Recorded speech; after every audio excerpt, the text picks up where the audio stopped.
Welcome back. It's Hirschi with Salmon's Moving and Storage, and you are about to witness fun episode of Movified. We are also located here in Tampa Bay, Florida. It is day 3 of the Moving Tiny Retreat, and we are stoked. I have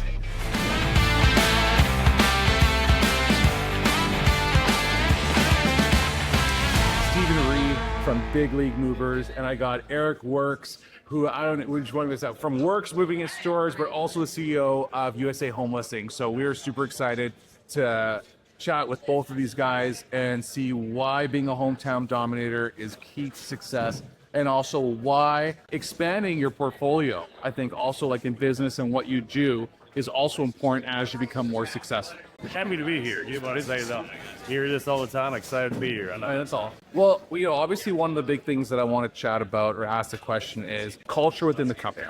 So, right? And one of the big things that you said to me over lunch yesterday was, you brought everybody you rented out a stadium and you sat down. Like, can you elaborate on the story of like what you initiated to really bring in the culture? Absolutely. So hardest worker in the room is what we live, breathe, it's sweat at Big League Movers. But everything about us, hardest worker in the room, right? So you see my shirt I was wearing the other day, hardest worker in the room.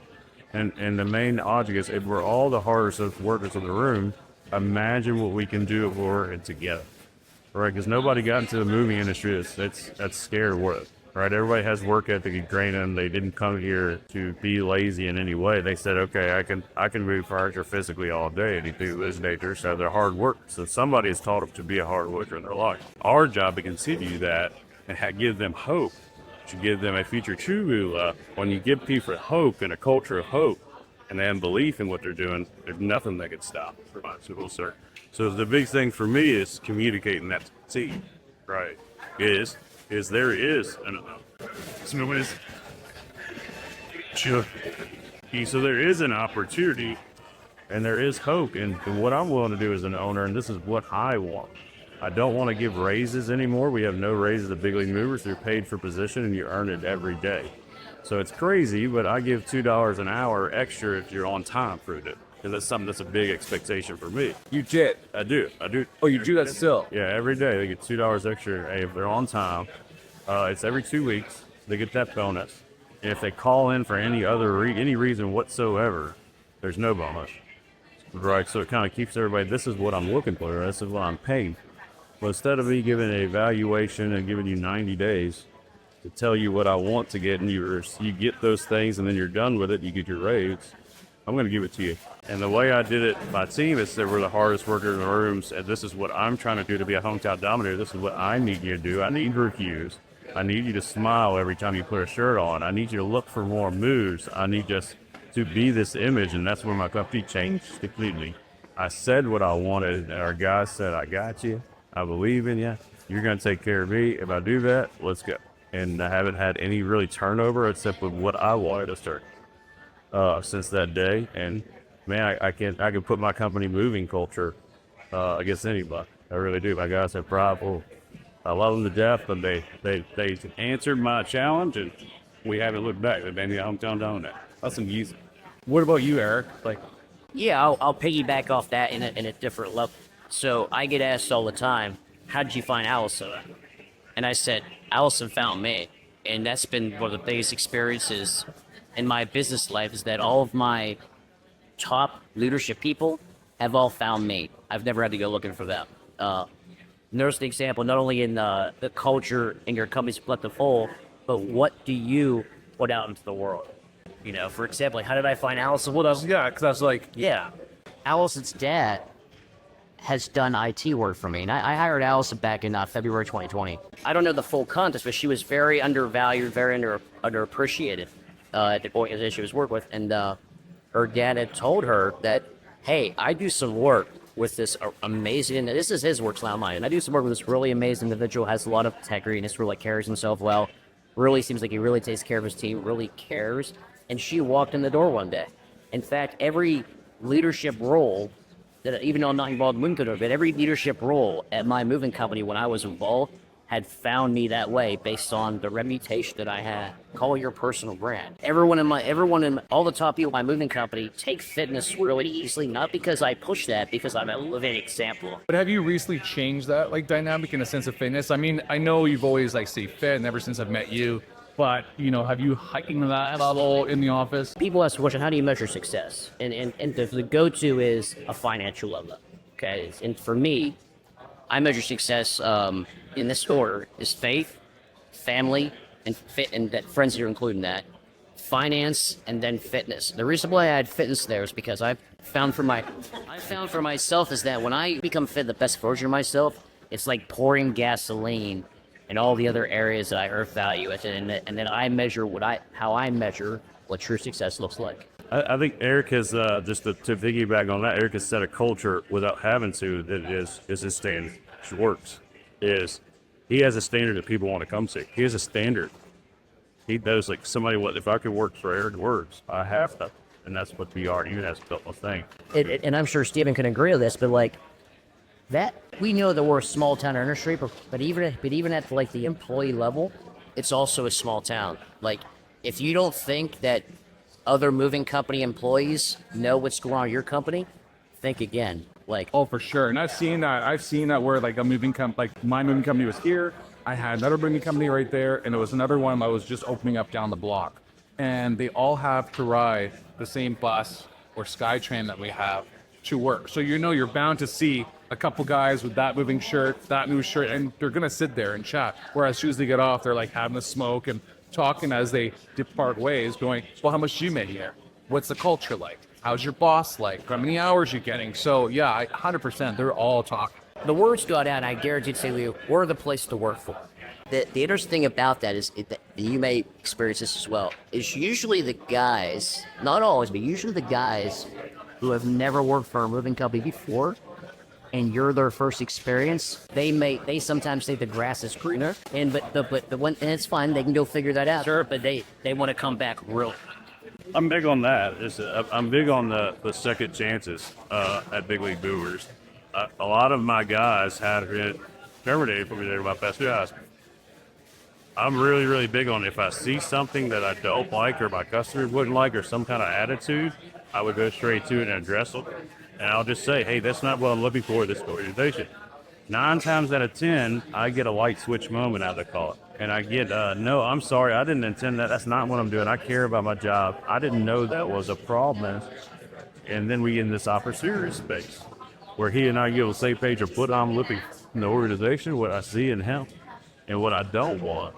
And that's what I call light switch, Josh. That's my biggest culture thing is that's some opportunity space where I say, hey, turn the light on. This is what you need to do in your job, and you're not seeing it. You're actually seeing the opportunities. Hey, moving owners, if you're not at the top of Google, your competitors are taking the calls and book jobs that should be going to you. You're at war with them, and they are winning because they rank higher than you on Google. At Rotate Digital, we use the perfect blend of AI, secret blog networks, and moving industry SEO experts to make sure your business dominates Google in your area. We go to war online for you so that every Google search turns into your new customer and not your competitors. Stop losing to your competition and become the go-to moving titan in your area. Visit RotateDigital.com today to see who's outranking you and take the next step to booking more jobs from Google.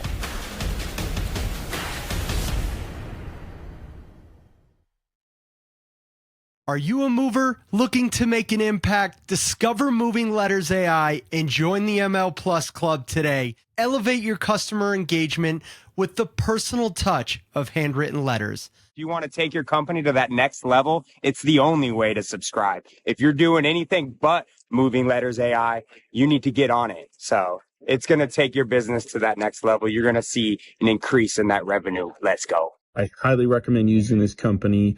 They're amazing to work with. They even send you an email on how much work they're producing for you. Don't miss out.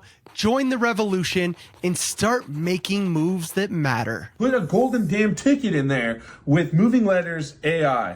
I've had an employee that was young, but then it just didn't work out, right? You can see they're not in the right mind space. And then you fast forward when you're in this industry for so long, like 5-10 years later, and they come back, knock your door, being like, hey, like, you know, I see your trucks all the time, and I miss working here. Can I get another shot? You sit down and meet with them, and their mindset has totally shifted and changed.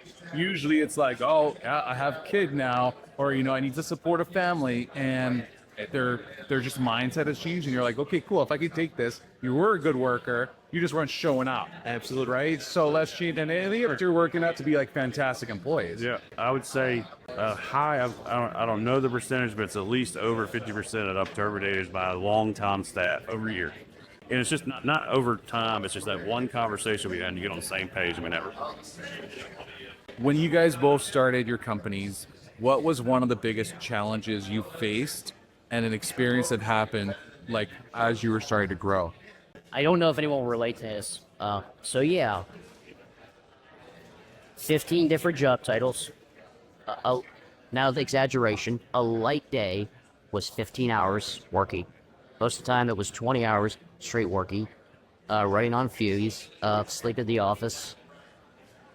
And I've shared this podcast like that. It was the most miserable experience of my entire life. Like, I wanted to light the business on fire every single day. But I am that gift of desperation. There was no plan B. Like, I had to make this work, or I was going to be almost or starve. Like, it had to be successful. It's really amazing what you can do when you have those outside forces motivate you that much. You gave me like a flashback of all my friends and family. So my previous moving company used to be called Action Years. And the big joke, even to like today, like fast forward, they're always like, action movers, right? My wife's always like, action movers. And because every time, whether I was on a golf course, whether I was hanging out with friends, whether that dinner, it was, I got a phone call. Like, I'm doing the sales call, I'm doing everything else. You go for business lunch, and the waitresses are grabbing the credit card machine off the table thinking that's theirs. I'm like, no, like, that's mine. If you want to walk around and keep processing your transactions, great. But, like, you're doing the credit card, you're doing it all. And it is, you know, I remember month ends, I used to just sit there at like 8, 9 o'clock at the office, waiting for trucks to come back, just rocking, being like, hope everything's going well. Because you're taking control of everything. You're burning yourself off so fast that you're like, changes happen. But then back then, you know, you fast forward, and me and Brian have talked about this, is you didn't have this to the net with. Like, you're like, how do I do this? The CRM systems weren't out there that you really could be like a Lewis. What even Lewis was sorrow. Mark, I'm open to being wrong about this. We all have similar experiences that we went through in the beginning stage, and like you said, none of this existed. But sometimes I think that how much information it is, how much easier it is actually army. They're so small. It's like maybe sometimes, and I question that sometimes about the information on Bimbo or how much I help people. Because the funny thing was, before, like, data hasn't changed. Okay? Even though it's so much easier to do this today than it was then, still the same results. 1% implement. It's like everyone takes all this valuable stuff and puts it on a shelf, lets it collect dust. And I think that, and I would be wrong about this, but I think people are so spoiled. I think it's so much easier to do it today that they're missing out on the gifts that guys like us received from going through that pain. Being so free. From my daily CRM, I don't know if anyone used IGC Quick Move, CRM. It was you could just make estimates. That's as good as the CRM's got in like 2010, 11. As good as it was. The moving manager was my software. That's what I'm saying. Like, it's just, like I said, but what you're wrong about it. Sometimes I think because we have this Facebook groups and networking groups, events like this, the tools, the technology, and the experts like us, you're getting.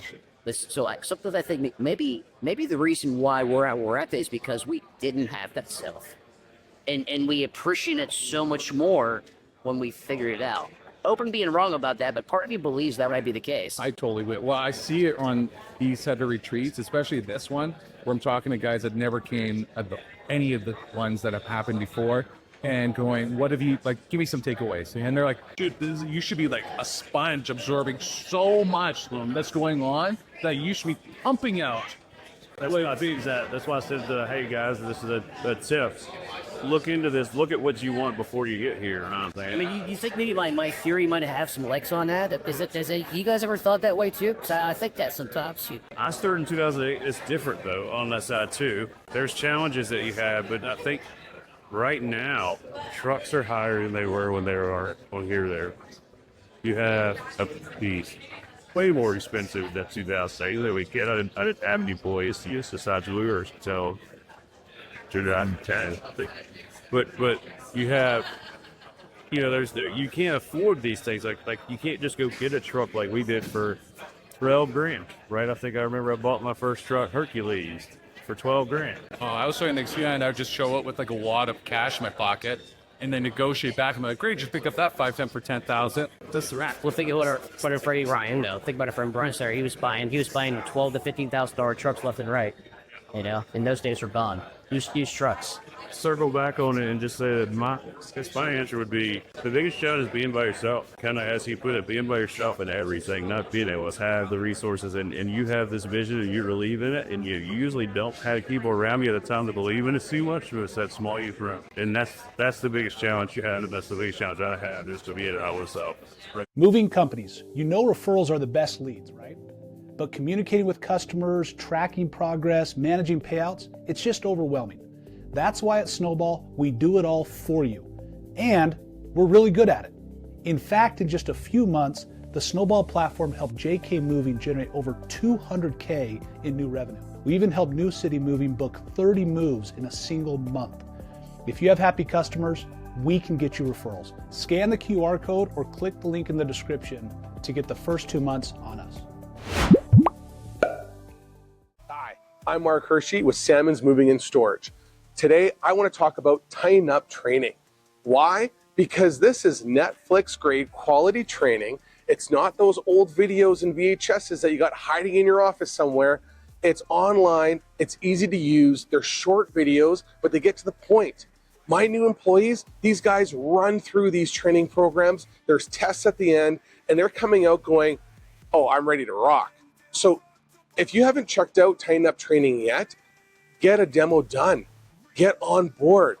Guess what else is there? Online portals for my sales staff. Can you believe it? These guys can learn how to overcome objections and book more leads today. So what are you waiting for? Go check out Tighten Up training today. And I appreciate that, because a lot that's been brought up, at least I've been hearing, especially this week, is surround yourself, with the same type of like-minded individuals.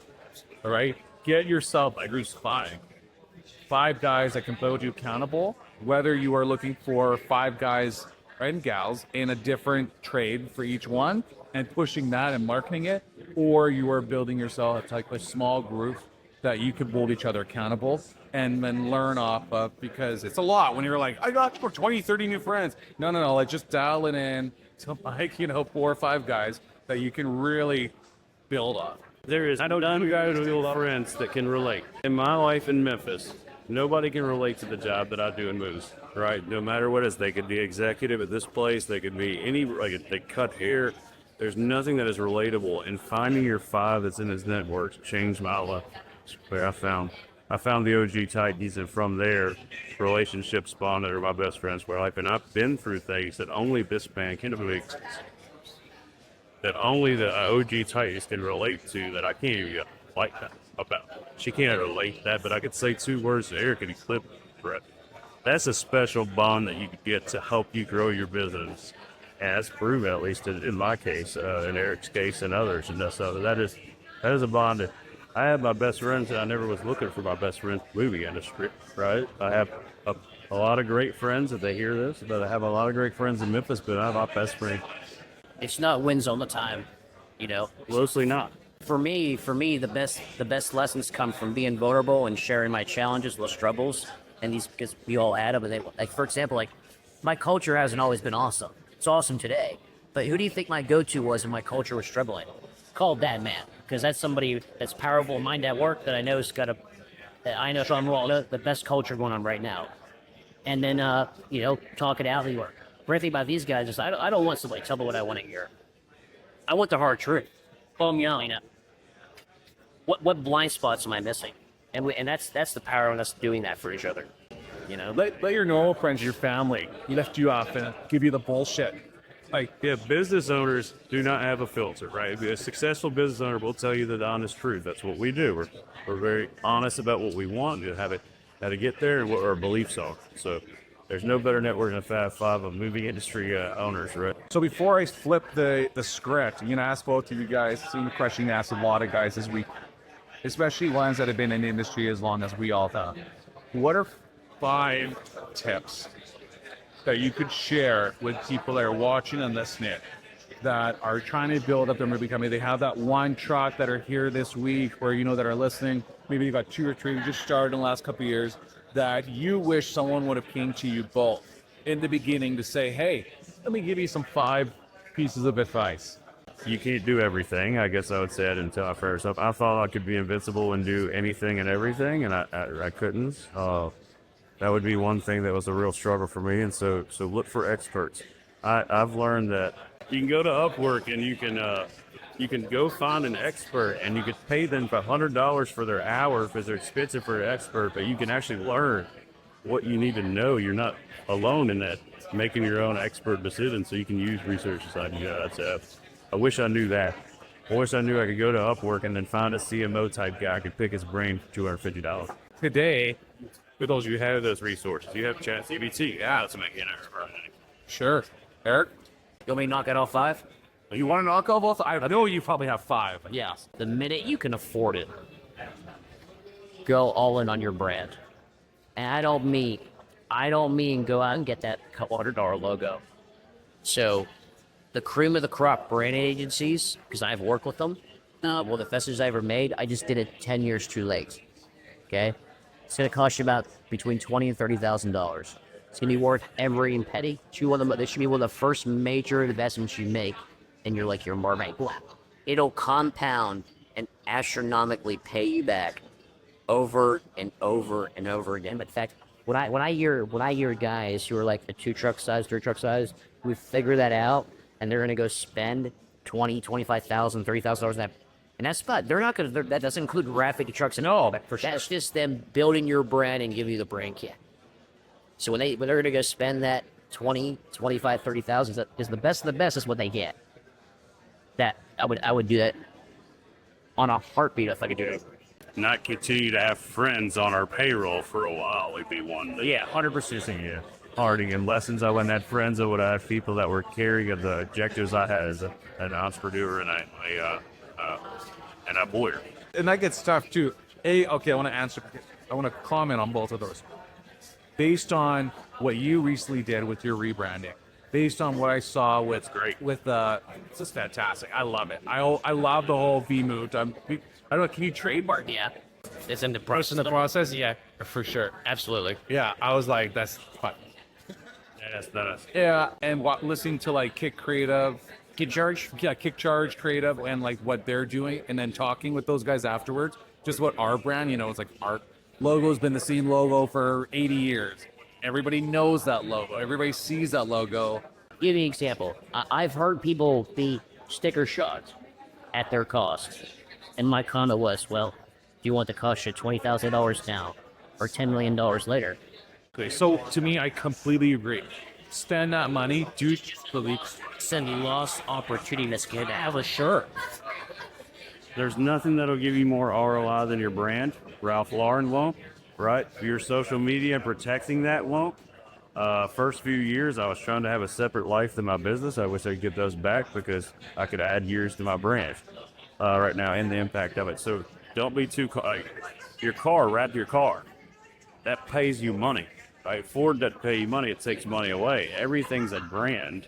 Everything you put online is a brand, right? You are your brand. Eventually, if you want to V your company, you're going to be your brand in your city. So V that already. Don't hide that. Don't take that away. That's one of those things I did. I had my own personal car that didn't have big league movers all over it.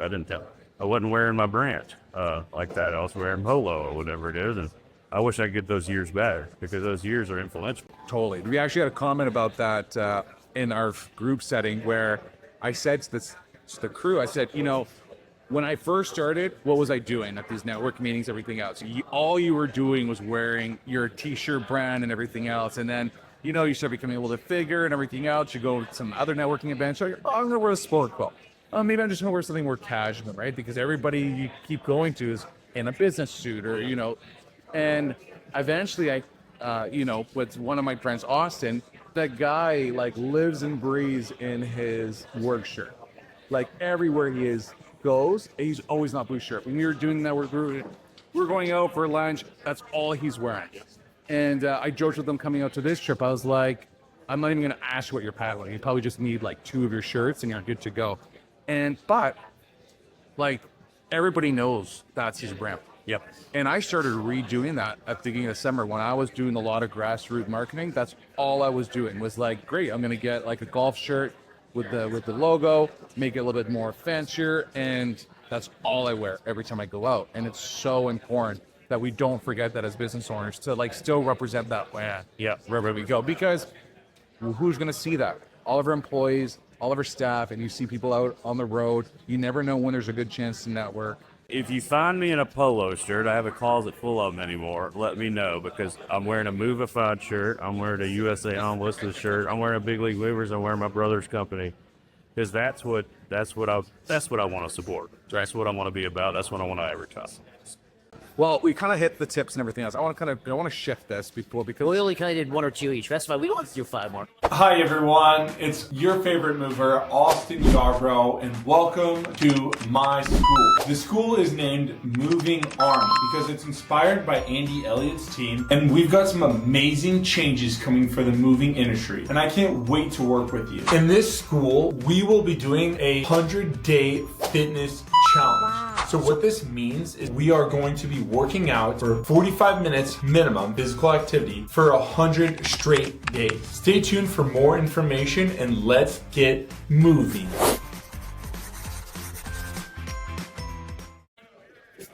Well, for me, it's like say something for the one-on-one unite. Exactly. I want to kind of get and shift it because obviously anybody that's watching this is going, yeah, well, we're just talking about branding, but Eric's not wearing a Wirks shirt. You know, you got Steven here that's not wearing the big leagues. You guys are actually representing 2 different brands.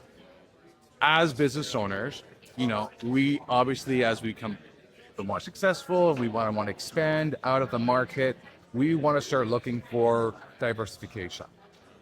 So can you touch on what led you both? Because I don't want to go too deep dive onto Ready Roll, unless we definitely can, but, and USA Home Listings, but what made you both look at that type of expansion and wanting to go, hey, let's shift the gears. I've now got people in place to run my moving company, and I want to kind of go this route because both of them really are digital, they're not labor intensive jobs. So No, it's kind of different. Yes, different doing stuff. I'll let you go ahead first. I still do to some level, but one of my superpowers is I can look at the things as they are, big picture, and emotionally detach from things looking at a logical light, and I'm bullish on the roots. So everyone has an hourly value for their time. If you don't know how to do this, real simple. Take no matter where your income comes from, add it all together, divided by 2008. That's the average. That's the average full-time work schedule in a year, and that's your hourly rate. That's the value of an hour of your time, and it'll help you look at things differently. So thinking back and off of that, for a long time, moving has been 30%, around 30-some percent. It's fluctuated depending on the season of my income. I'm not all in on that. I don't need to be. So it's made. So when I was supposed to have a really hard time in 2023. My thing was, well, do I want to keep funding this? Is it ever going to turn around? Lucky, we climbed out of it, whatever. We made it was a little bit profitable that year, got cash flow under control. But I contemplated that decision, and I was a little emotional about it. I actually remember I had an emotional phone call with him about that. That's another thing about having a powerful network. We can talk about this hard stuff. And so when this opportunity with USA presented itself, and that dynamic changed, it was more like, okay, this is my personal 5-10 year plan. I get tremendous more ROI on an hour of my time there than I do with an hour of my time at the moving company. But at the same time, I am a true hands-off builder. Like, you'll hear people say, "Oh yeah, I can go on a month vacation. I can walk away for 5 years, and it'd be just fine." Because we have all that dialed in. I have that leadership team, and I have an amazing rock star implementer driving the ship now. Well, I love some of the conversations we have because I'm always like, oh, what about this? You're like, I don't know, never touched it, but I get the reports. Yeah, I know what's going on. I know I have all my CRM, my own CRM, I know you have a lot, which I love. Yeah. But no, that's the great thing about it. Steven, and I have no reason not to believe him. He's in that position at his moving company. Hence, I think one of the biggest mistakes that owners make is that they try to get in too many things when they still wear too many hats at where they're at. And I think people make the same mistake when they try to expand too. You know, oh, let's just keep opening locations even though we're 100% people driven and not process driven at our big flagship hotel. And then like you started hearing about some of these people when I there was bigger line. Yeah, they had these high profit margins, and I know why they had these high profit margins. It's because they're doing the job and they'll say, I'm miserable. I want to blow my brains out. Oh yeah, it's because you're doing the job of 10 people, and you don't have 10 people doing this job. You know, so it's like, what's the cost? But no, that's the thing.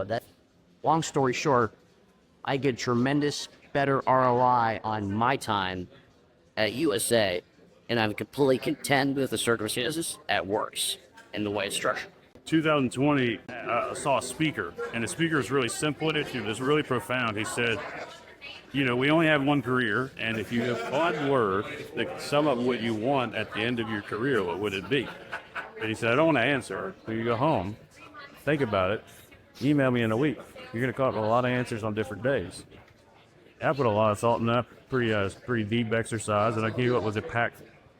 And so impactful kind of has led my career from there. Right, so every kind of decision I make, it says it's making an impact. Is this doing what I want to do in my career? So I'm ADHD. I look at the opportunities that I have. I know, my wife would kill me if I do this for 15 more years in my career. The way I'll do it, I don't think she'd also kill me if I didn't do her. But yeah, if I do it the way I do it for 15 years, so I see a timeline and all these ladies in the red dresses of all these business ideas that I have must not, they're actually not going to happen. So it kind of allowed me to kind of be impactful, give out those ideas to people that can make it happen, and then focus on what's the most impactful thing that these ladies in the red dresses, businesses ideas that I have. My wife also thinks that name for my. Well, sounds like you like red dresses. Yeah, that's kind of that makes your difference to people, right? Once I said this one name impactful, once I got to a point where I was ready for my next challenge, I was able to kind of analyze with my network, with what I'm doing, what can I make the most impact? And I chose Ready Rolls because there's no greater impact in a business owner that I see and how I use VAs and how I set up VAs for myself and was able to help myself lead. So that's why I went to Ready Rolls. On the other side, You're gonna come jump in. I just want everyone to know here that I beat everyone on the grip challenge. I gotta go. I think you guys better. Thank you, Reagan. But Ready Rolls profoundly knows the like what I can bring from my experience to my team there in the Philippines is very, very impactful. If I can, with my crowdsourcing, bring private insurance, if I can prove schooling there, what I've learned up by people. Right? Because there's a lot of people that like want to get in business, and especially VAs. It's like the biggest thing I've heard and been talked about for like the last at least 2-3 years. VAs. Oh, we're getting people from here and here and here. And the ones that are now trying to start that business and have it. Yeah, but you only hear about the themselves, right? Like from the fact that you want to take it to a whole different level, that I can actually try and help support people in this area. How I've been successful with VAs. What we do in Ready Rolls on that side, just if I can. Ready Rolls, yeah. Where I use my talent and what I've done in my experience with it, and I think I've used VAs for a long time, saving my company with VAs several times. Everybody asks, I don't know what I would do with a VA. I don't have scheduling problems. I don't have that many appointments. Why would I use a VA? Well, I'm very dialed in. I'm very task oriented. I'm very workflow oriented. I have our whole day on Todoist in every position. Everybody checks it off on a daily basis. But I identified that 76% of things that we do as a moving company can be done remote as a VA. Right. So a lot of the things we're doing is making it more difficult. So when I break it down to that, there's a lot more opportunity that VAs aren't just to do your schedule. No, when I say VA, it's a VA in our organization, and I use the skill set of a VA to do the things that we best team. So we talk about VAs in your organization, at least. I've seen moving companies go, great, yeah, I have like 20 VAs, and they're basically my entire sales team. Yeah. What are you utilizing VAs for within your organization right now? So I use VAs for, pretty much I duplicated what I do. So I was successful. I had a workflow. I filled my gaps with a VA. And then I said, well, I met with Larry O'Toole last year, and he was saying, I was saying, well, I can't grow with some of my team, and what's wrong with them? Well, they want to grow like me. And he was saying, well, are you giving them the same, they may not know they need the tools, so are you giving them the same tools that are making you successful? And so I said, you know what? I don't want to lose anybody in my company. I got great operations managers. They're really bad at admin, right? And so let me do the same thing for them instead of me argue with them and about their admin over and over. And let me challenge them to coach my organization and culture more and take the admin task off. So I have everybody kind of has their systems in my way. And that's also already checking things when they speak to each other.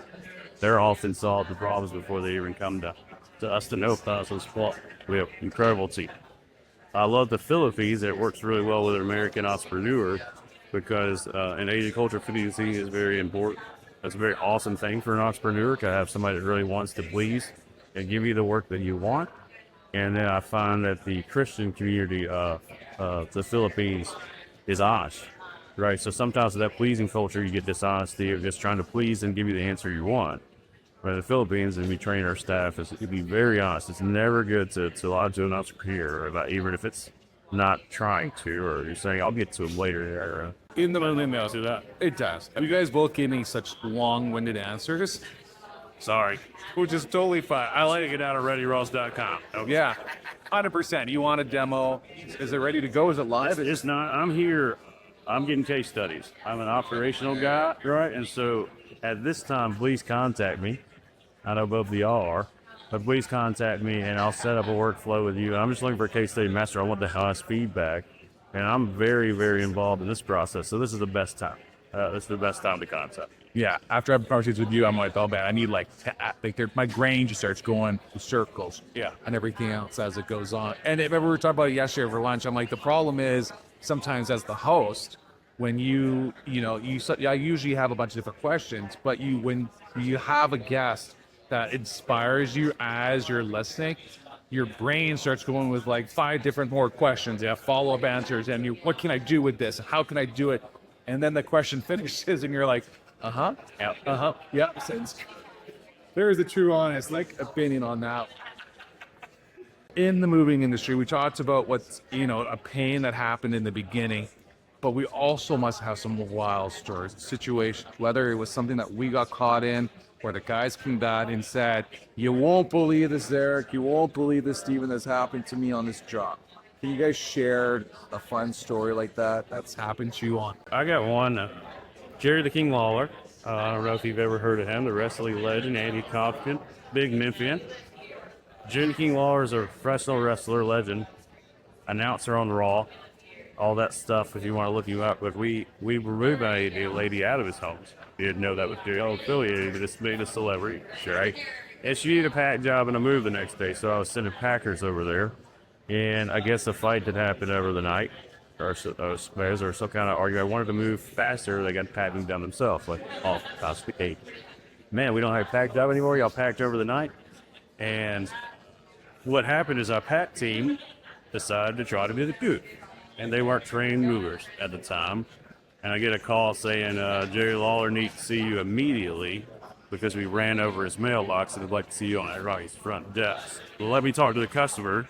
And the customer was no longer affiliated with Jerry Lawler. So I had to go show up to a professional wrestler's house and say, hey, I think you want to see me. I'm on your doorstep, so that was kind of a crazy one on that way. I wish I would have kept it and got it signed. We recently hired Ready Rolls to help us with hiring some offshore help, some VAs, and they've done an amazing job.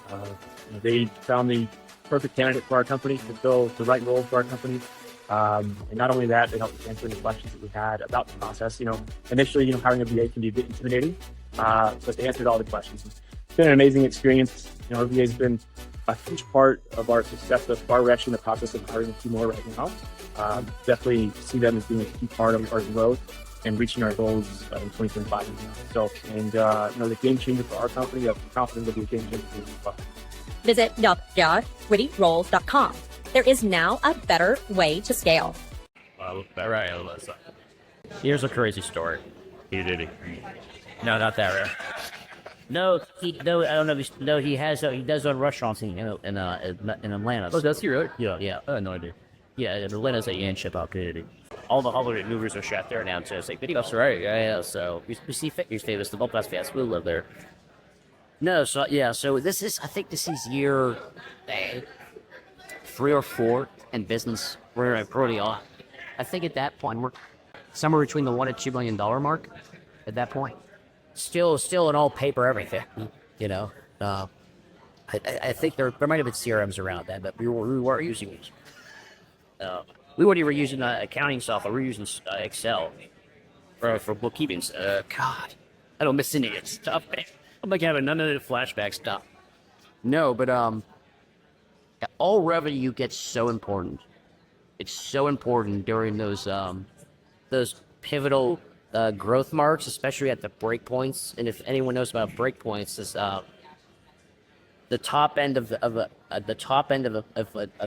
current breakpoint to go on a new one is like, it's so hard because like you need to like make big changes. And that stuff's usually really expensive, and then your systems and processes are going to change. This is all stuff we learn the hard way, especially in the early days. That's the point I'm making. So money's every dollar you get so important. And we did this large move. Can't remember the dollar amount. I want to say it was like for like around 10. If you did that, that's a big deal. Yeah, especially at that point, like when you're bringing in like a little over 100, you're averaging a little over 100 grand a month. I think we're doing like some 100.4 and then something like. And like an average move is like $5. Yeah. So a $10,000 move can be like 10% of your monthly gross revenue. A little bit less. Get the point. I can say September, right? Yeah. So we moved this like restaurant, and you had to make me think about this question. I'm going back through something. Oh, I know a good one. So we moved this restaurant, and he wrote us a bad business check. Okay. Oh, it gets good. Like a 10 grand. We're dating ourselves. And I won't mention. But what's a check? I had a family member business partner at that time, and I eventually bought that now. But I had a family member business partner at that time. Now, let me tell you the ruthless stuff she did to get this money, but not even ruthless, but it's so creative. So she went and had this giant fake check of the bad check, found out where his new restaurant was, and went down there and protested and just said, I'm going to burn your business down if you do not pay us this money. And then she said, and then this is my mom, by the way. I mean, like, talk about going to. I wasn't gonna share it. I was waiting. That started out. I don't know, like, so my mom was like my business partner in the early days. So like Tommy Miller. So I'm ready to go to war. I'm thinking all about it already. And then like just like telling every customer comes in. So the owner's like, stop. She's like, you don't make this right now, I'm gonna have this professionally mounted on every single truck we own, and we're gonna drive around your park. We're gonna drive. Oh, dude. He wrote the check on the spot, and it was good. And we got that 10 grand. I know where you got your intensity from. Spat. Give a ticket. And like, so it's like, I'm just like thinking, cause I'm still background operate. We have a bigger team at that point. My mom was more handling like booking and stuff. The Excel spreadsheets. And I get his phone call. She's like, I got the money. And I'm like, you're the best. She's like, I'll tell you later how I did it. Bro, that's.